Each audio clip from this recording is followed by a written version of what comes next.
আজকে দুনিয়ার মধ্যে আমরা দুনিয়ার পিছনে পড়ে গেছি, দুনিয়ার সয় সম্পদের পিছনে আমরা দিশেহারা পাগল পারা হয়ে গেছি।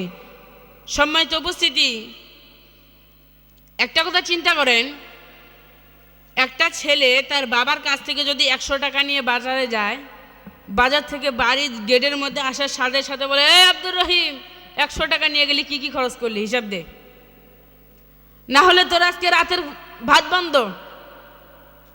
বলে না এরকম? দুনিয়ার মধ্যে আপনার বাবা আপনাকে 100 টাকা দিয়ে সেই 100 টাকার হিসাব নিল। যে মহান রব্বুল আলামিন আমাদেরকে রিজিক দিতেছেন, যে মহান রব্বুল আলামিন আমাদেরকে সুস্থতা দিয়েছেন, যে মহান রব্বুল আলামিন আমাদেরকে অক্সিজেন দিতেছেন, যে মহান রব্বুল আলামিন আমাদেরকে এত নাজ নিয়ামত দিয়েছেন, যে মহান রব্বুল আলামিন আমাদেরকে এত নাজ নিয়ামতের মধ্যে ডুবাই রেখেছেন, সেই মহান রব্বুল আলামিন কি এমনি এমনি ছেড়ে দেবে? সম্মানিত উপস্থিতি, প্রত্যেকটা কাজের আল্লাহ তাআলা নিয়ামত ভক্ষণ করে আমরা কি করলাম না করলাম সব কিছুর হিসাব পাই টু পাই নেবেন কে? সম্মানিত উপস্থিতি, সব কিছুর হিসাব দিতে হবে। দুনিয়ার যে আদালত, এই আদালতের মধ্যে আমাদের দেখা যায় অনেক সময় বিচার টাকা দিয়ে কিনতে পাওয়া যায়, হয় না? কিন্তু আল্লাহ তাআলা কি ঘুষ খায়? না। দুনিয়ার অপরাধী কামা ফাদ্দাল মাকানান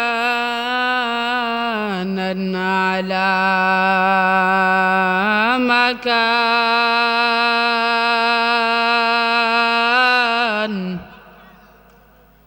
ওয়া ইনসানান আলা ইনসান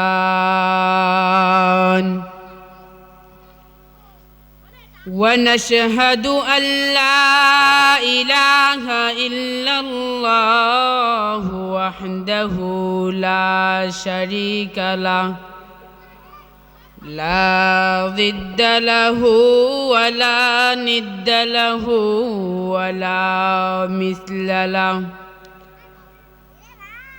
ونشهد أن سيدنا وسندنا وحبيبنا وحبيب ربنا وطبيبنا وطبيب قلوبنا ومولانا محمد ومولانا محمدا عبده ورسوله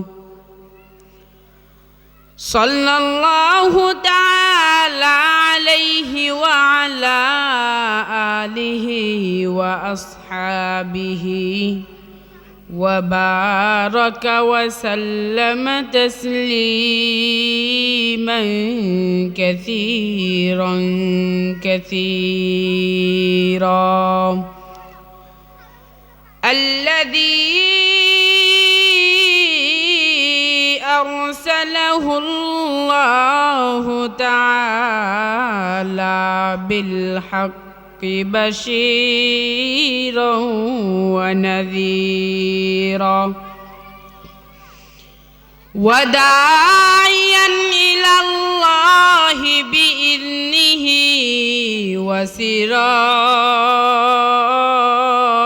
وسراجا منيرا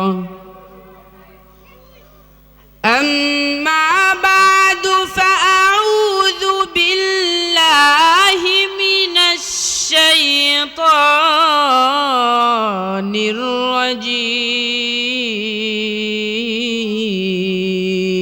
الرجيم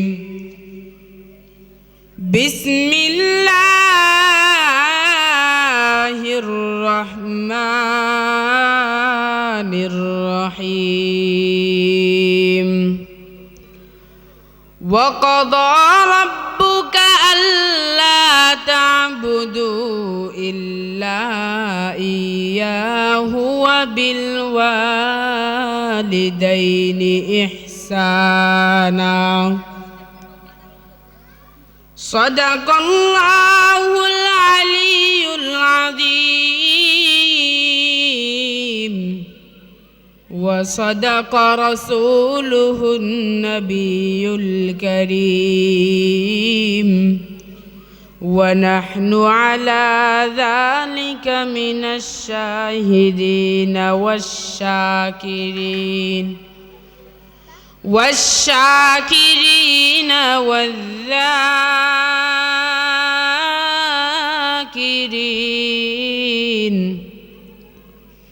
والحمد لله رب العالمين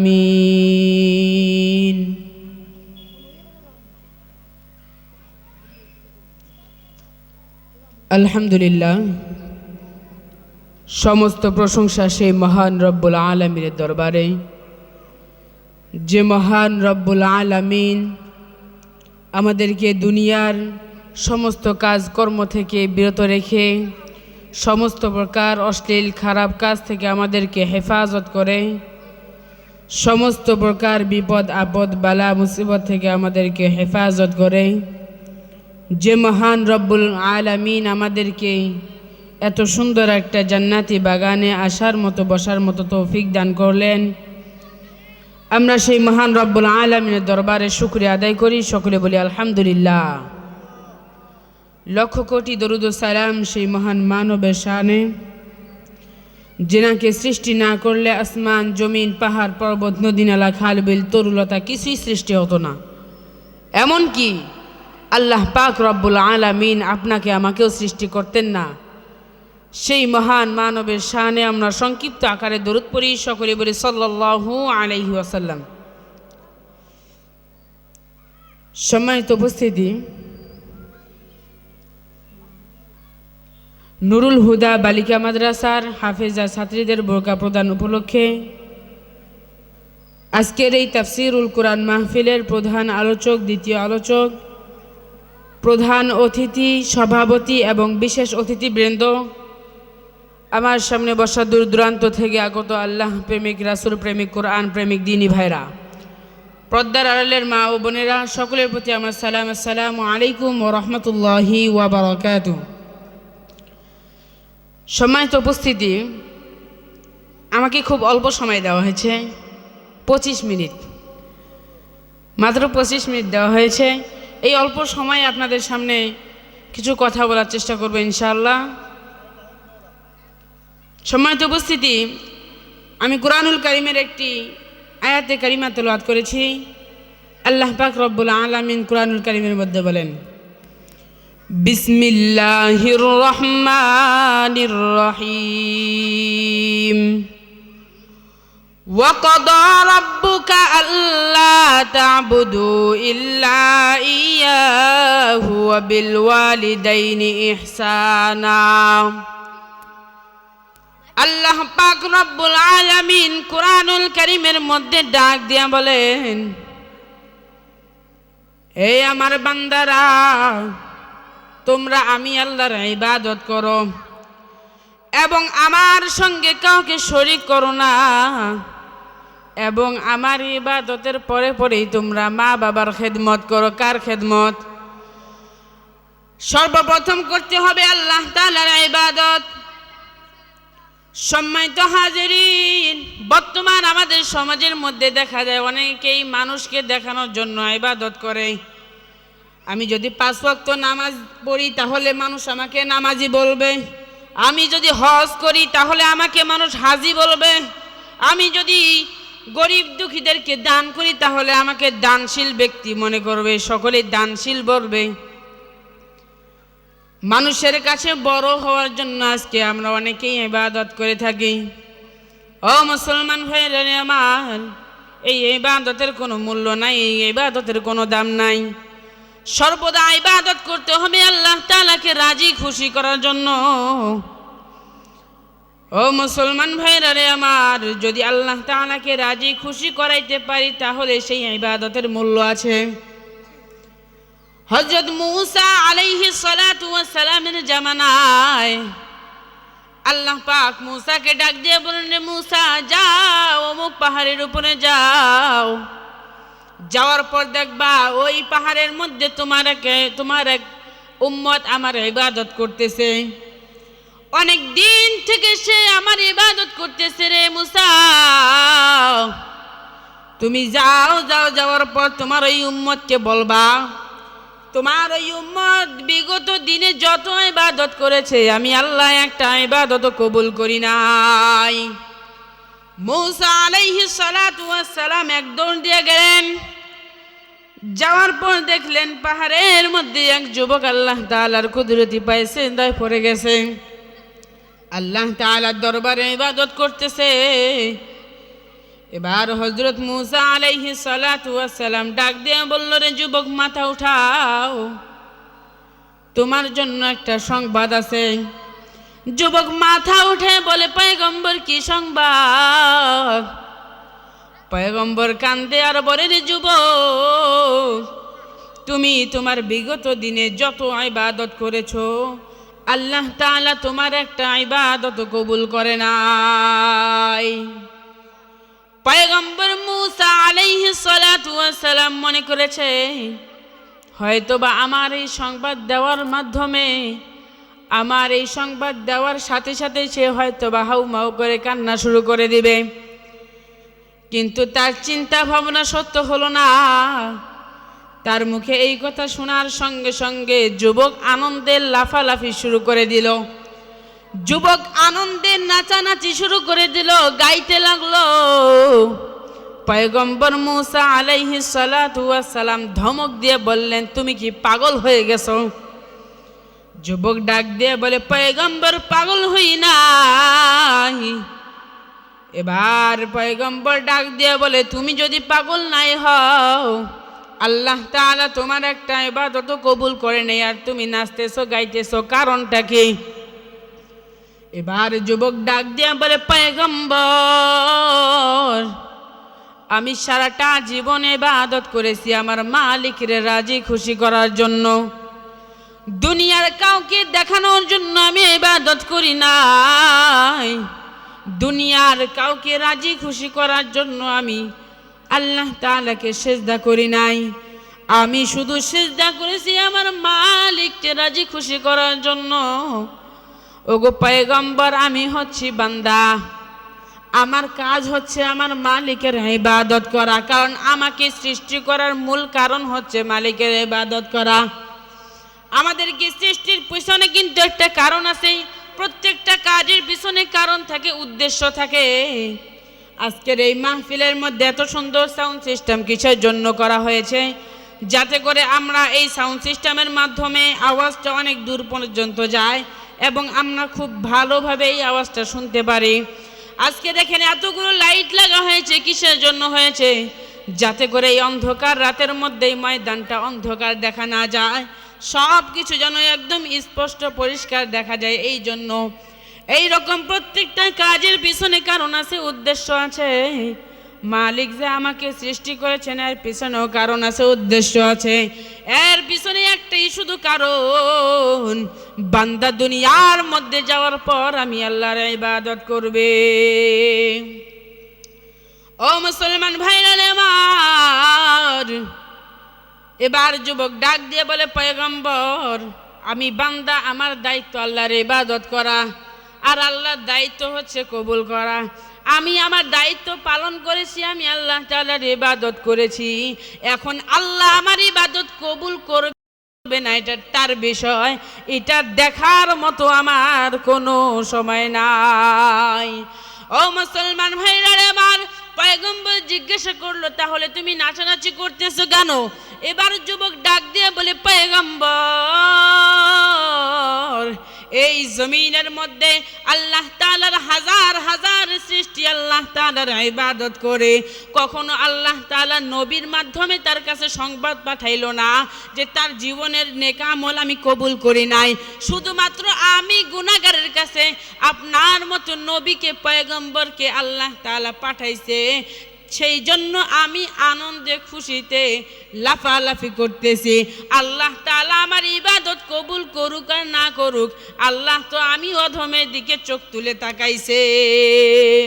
সুবহানাল্লাহ। সম্মানিত উপস্থিতি, সেজন্য আমাদেরকে ইবাদত করতে হবে শুধুমাত্র আল্লাহ তাআলাকে রাজি খুশি করার জন্য, কাউকে দেখানোর জন্য ইবাদত করা যাবে না। আজকে দুনিয়ার মধ্যে আমরা দুনিয়ার পিছনে পড়ে গেছি, দুনিয়ার সয় সম্পদের পিছনে আমরা দিশেহারা পাগল পার হয়ে গেছি। সম্মানিত উপস্থিতি, একটা কথা চিন্তা করেন, একটা ছেলে তার বাবার কাছ থেকে যদি 100 টাকা নিয়ে বাজারে যায়, বাজার থেকে বাড়ির গেটের মধ্যে আসার সাথে সাথে বলে, এই আব্দুর রহিম 100 টাকা নিয়ে গেলি, কি কি খরচ করলি হিসাব দে, না হলে তোর আজকে রাতের ভাত বন্ধ। বলে না এরকম? দুনিয়ার মধ্যে আপনার বাবা আপনাকে 100 টাকা দিয়ে সেই 100 টাকার হিসাব নিল। যে মহান রব্বুল আলামিন আমাদেরকে রিজিক দিতেছেন, যে মহান রব্বুল আলামিন আমাদেরকে সুস্থতা দিয়েছেন, যে মহান রব্বুল আলামিন আমাদেরকে অক্সিজেন দিতেছেন, যে মহান রব্বুল আলামিন আমাদেরকে এত নাজ নিয়ামত দিয়েছেন, যে মহান রব্বুল আলামিন আমাদেরকে এত নাজ নিয়ামতের মধ্যে ডুবাই রেখেছেন, সেই মহান রব্বুল আলামিন কি এমনি এমনি ছেড়ে দেবে? সম্মানিত উপস্থিতি, প্রত্যেকটা কাজের আল্লাহ তাআলার নিয়ামত ভক্ষণ করে আমরা কি করলাম না করলাম সব কিছুর হিসাব পাই টু পাই নেবেন কে? সম্মানিত উপস্থিতি, সব কিছুর হিসাব দিতে হবে। দুনিয়ার যে আদালত, এই আদালতের মধ্যে আমাদের দেখা যায় অনেক সময় বিচার টাকা দিয়ে কিনতে পাওয়া যায়, হয় না? কিন্তু আল্লাহ তাআলা কি ঘুষ খায়? না। দুনিয়ার অপরাধী পার পাইতে পারে, কিন্তু আল্লাহ তাআলার আদালতে কোনো পাপী পার পাইতে পারে সম্ভব না। সম্মানিত উপস্থিতি, আমাদের যেই দিন বিচার শুরু হয়ে যাবে, সব কিছুর হিসাব নেওয়া শুরু হয়ে যাবে, সেই দিনটার নাম হচ্ছে কিয়ামত। যে কিয়ামতের দিনটা, হাসরের দিনটা দুনিয়ার সাধারণ কোনো দিনের মতো হবে না। সেই দিন সূর্য মাথা থেকে 1.5 হাত উপরে চলে আসবে, সূর্যের তাপের কারণে পুরো জমিনটা তামা হয়ে যাবে। সূর্য এমনভাবে তাপ দিবে, সূর্যের তাপের কারণে গুনাহগারদের মাথাগুলো টাস টাস করে ফেটে যাবে। সম্মানিত উপস্থিতি, কিয়ামতের দিন সূর্য মাথা থেকে 1.5 হাত উপরে চলে আসবে। সূর্য এমনভাবে তাপ দিতে থাকবে, সূর্যের তাপের কারণে গুনাহগারদের মাথাগুলো টাস টাস করে ফেটে যাবে। গুনাহগারদের মাথার মগজগুলো টকবক টকবক করে ফুটতে থাকবে। ও মুসলমান ভাইরা আমার, একটা বার চিন্তা করি, দুনিয়ার মধ্যে আল্লাহ তাআলার ইবাদত করতেছি না, কিয়ামতের দিন আল্লাহ তাআলার সামনে দাঁড়াইলে আমাদের অবস্থা কি হবে? ও মুসলমান ভাইরা আমার, প্রত্যেকটা আদম সন্তানকে 5টা প্রশ্নের উত্তর না দেওয়া পর্যন্ত 1 পা নড়তে দেওয়া হবে না। কয়টা প্রশ্ন? জোরে বলেন। সম্মানিত উপস্থিতি, দেখা যাইতেছে অনেকেই রাস্তাঘাটে ঘোরাফেরা করতেছেন, আপনাদেরকে মাহফিলের প্যান্ডেলে আসার জন্য বিশেষভাবে বলা হইল। তাহলে কিয়ামতের দিন কয়টা প্রশ্ন না করা, প্রশ্নের উত্তর না দেওয়া পর্যন্ত 1 পাও নড়তে দেবে না? 5টা। 1 নাম্বার, তোমাকে আমি যে জীবন দিয়েছি, এই জীবনটা তুমি কোন পথে পরিচালনা করেছো, কেমনে কাটাইছো? 1 নাম্বার কি? জীবন। তোমার জীবনটা তুমি কেমনে পরিচালনা করেছো, এই হিসাব আল্লাহ তাআলা নেবেন। 2 নাম্বার, তোমাকে আমি দুনিয়ার মধ্যে যৌবন দিয়েছি। কি দিয়েছি? যৌবন দিয়েছি। এই যৌবনটা তুমি কার রাস্তায় ব্যয় করেছো? সম্মানিত উপস্থিতি, আল্লাহ তাআলার কাছে এই যৌবনকালের ইবাদতটা অনেক পছন্দনীয়, অনেক পছন্দনীয়। যদি কোনো যুবক যৌবনকালে ইবাদত করে এবং বৃদ্ধ হওয়ার পর সে ইবাদত করতে পারতেছে না, একজন সরকারি কর্মচারী, মনে করেন একজন প্রাইমারি শিক্ষক, সে যখন তার বয়স হয়ে যায়, সে আর চাকরি করতে পারতেছে না, তার রিটার্ন হওয়ার পর তাকে কি হয়, পেনশন দেওয়া হয়। সে প্রতি মাসে মাসে একটা বেতন পায় বা মোটা অঙ্কের একটা টাকা দেওয়া হয়। এই রকম যদি কোনো ব্যক্তি, যদি কোনো যুবক তার যৌবনকালে ইবাদত করে, তাহলে সে বৃদ্ধ হওয়ার পর যদি সে ইবাদত করতে না পারে, তারপরও আল্লাহ তাআলা তার আমল নামায় ইবাদতের সওয়াব দিয়ে দেয়। বলেন সুবহানাল্লাহ। সম্মানিত উপস্থিতি, শুধু তাই নয়, কিয়ামতের দিন আল্লাহ তাআলার আরশের নিচে 7 শ্রেণীর লোক ছায়া পাবে। কয় শ্রেণী? 7 শ্রেণীর লোক ছায়া পাবে। এই 7 শ্রেণীর মধ্যে এক শ্রেণী হবে যেই যুবকেরা দুনিয়ার মধ্যে যৌবনকালে আল্লাহ তাআলার ইবাদত করেছে এবং একজন মেয়ে, একজন নারী তাকে খারাপ কাজের দিকে তাকে ডাকতেছে, সে বলতেছে না ইন্নী আখাফুল্লাহ, আমি আল্লাহ তাআলাকে ভয় করি। সে বলতেছে ইন্নী আখাফুল্লাহ, আমি আল্লাহ তাআলাকে ভয় করি। এই রকম যুবককে কাল কিয়ামতের দিন, কঠিন মুসিবতের দিন, যেই দিন সূর্য মাথা থেকে 1.5 হাত উপরে চলে আসবে, সেই দিন আল্লাহ তাআলার আরশের ছায়া ব্যতীত আর কোনো ছায়া থাকবে না। সেই কঠিন দিনে আল্লাহ তাআলার আরশের নিচে তাদেরকে ছায়া দিবেন। বলেন সুবহানাল্লাহ। আর একটা খুশির সংবাদ, হযরত জিবরাইল আলাইহিস সালাতু ওয়াস সালাম সে বলেন, জমিনের মধ্যে যত বৃষ্টির ফোঁটা পানি পড়ে, আমি সবগুলো বৃষ্টির ফোঁটার পানি আমি হিসাব করতে পারি, গুনতে পারি। কিন্তু যে ব্যক্তি যৌবনকালে ইবাদত করে, তার ইবাদতের সওয়াবটা আমি গুনে শেষ করতে পারি। সম্মানিত উপস্থিতি, সেজন্য আমাদের যৌবনকালটা আমাদেরকে আল্লাহ তাআলার ইবাদতে কাটাই দিতে হবে। তাহলে 5টা প্রশ্নের 2টা প্রশ্ন গেল, আছে কয়টা? 3টা। 1 নাম্বার ছিল তোমার জীবনটা তুমি কোন পথে পরিচালনা করেছ। 2 নাম্বার, তুমি তোমার যৌবনটা কার রাস্তায় অতিবাহিত করেছ। 3 নাম্বার হচ্ছে তুমি ধন সম্পদ কোন পথ থেকে তুমি উপার্জন করেছ, কিভাবে উপার্জন করেছ। সম্মানিত উপস্থিতি, আমাদের সমাজের মধ্যে যদি এখন দেখা যায়, অনেকেই গরিব দুঃখীদের, এতিমদের রক্ত চুষে বড় বড় ফ্ল্যাট করতেছে, আছে না নাই? গরিব দুঃখীদের রক্ত চুষে আজকে দোকানের পর দোকান বানাইতেছে, জমি কিনতেছে। এইরকম অনেক ইতিহাস আমাদের সমাজের মধ্যে দেখা যায়। ও মুসলমান ভাইরা রে আমার, এই যে গরিব দুঃখীর যে রক্ত চুষে খাচ্ছি, এর হিসাব আমাদেরকে কিন্তু দিতে হবে। তাহলে 3 নাম্বার প্রশ্ন করবি, তুমি ধন সম্পদ কিভাবে উপার্জন করেছ। যতক্ষণ পর্যন্ত এই প্রশ্নের উত্তর দেব না, এক পা সরে দাঁড়ার কোনো উপায় নাই। সম্মানিত উপস্থিতি, 4 নাম্বার প্রশ্ন হবে, তোমার যে ধন সম্পদ দেওয়া হয়েছে, এই ধন সম্পদ তুমি কার রাস্তায় ব্যয় করেছ। এই ধন সম্পদ কি তুমি আল্লাহর রাস্তায় ব্যয় করেছ, নাকি এই ধন সম্পদ তুমি গান বাজনার পিছনে, দুনিয়ার খারাপ কাজের পিছনে ব্যয় করেছ। এই হিসাব আপনাকে আমাকে দিতে হবে। ও মুসলমান ভাইরা রে আমার, বর্তমান সমাজের মধ্যে দেখা যায় সরকারি কিছু অনুদান আসে আমাদের সমাজে। দেখা যায় যারা না খেয়ে থাকে তারা অনুদান পায় না, যারা একটু সচ্ছল, যারা ভালো চলে তারাই অনুদানগুলো পায়, ঠিক কিনা। সম্মানিত উপস্থিতি, এই হিসাব আমাদেরকে দিতে হবে। আপনাকে আল্লাহ তাআলা ধন সম্পদ দিয়েছে, আপনি ভালো রাস্তায় ব্যয় করবেন, তাহলে কিয়ামতের দিন পার পাইতে পারেন। কিন্তু যদি আপনার ধন সম্পদ আপনি খারাপ কাজে ব্যয় করেন, তাহলে আপনাকে হিসাব দিতে হবে। ও মুসলমান ভাইরা রে আমার, আজকে সমাজের মধ্যে দেখা যায় যদি কোনো তাফসির মাহফিলের জন্য যায়, যাওয়ার পর যদি কোনো অনুদান চায়, তাহলে বলে নাই, কিছুই নাই। যদি যাওয়ার পর বলে চাচা একটা বাঁশ দেন, আমার বাঁশের থোপ নেই, অথচ তার 3-4টা বাঁশের বাগান আছে। সম্মানিত উপস্থিতি, যদি বলা হয় চাচা অমুক এলাকার মধ্যে অনুষ্ঠান আছে, 2টা বাস দেন, কই বাবা 3টে নিয়ে যা।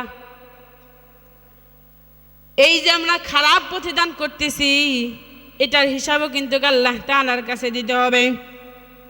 সর্বশেষ 5 নাম্বার, বান্দা তুমি যেই ইলম শিক্ষা গ্রহণ করেছো, যেই ইলম তুমি শিখেছো, এই ইলম অনুযায়ী তুমি আমল করেছো কিনা।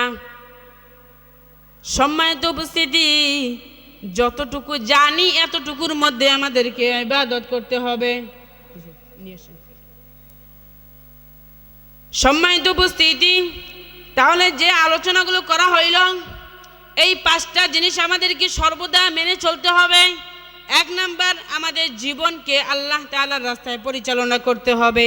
2 নাম্বার, আমাদের যৌবনটাকে আল্লাহ তাআলার রাস্তায় পরিচালনা করতে হবে। যৌবনকালে আল্লাহ তাআলার ইবাদত করতে হবে। ও মুসলমান ভাইরা আমার, 3 নাম্বারে আমাদের ধন সম্পদগুলো হালাল পথে উপার্জন করতে হবে।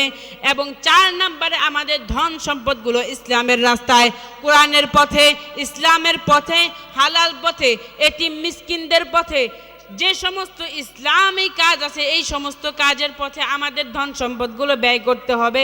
সর্বশেষ যতটুকু ইলম অর্জন করব, এতটুকু ইলম আমাদের, এই ইলম অনুযায়ী আমাদেরকে আমল করতে হবে। এই ইলম অনুযায়ী আমল করতে রাজি আছি না নাই? আল্লাহ তাআলা আমাদের সকলকে এই ইলম অনুযায়ী আমল করার তৌফিক দান করে দেন। সকল বলি আমিন। সম্মানিত উপস্থিতি, যাই হোক, আমার সময় শেষ হয়ে গেছে। তো আমি আপনাদের এলাকারই সন্তান। তো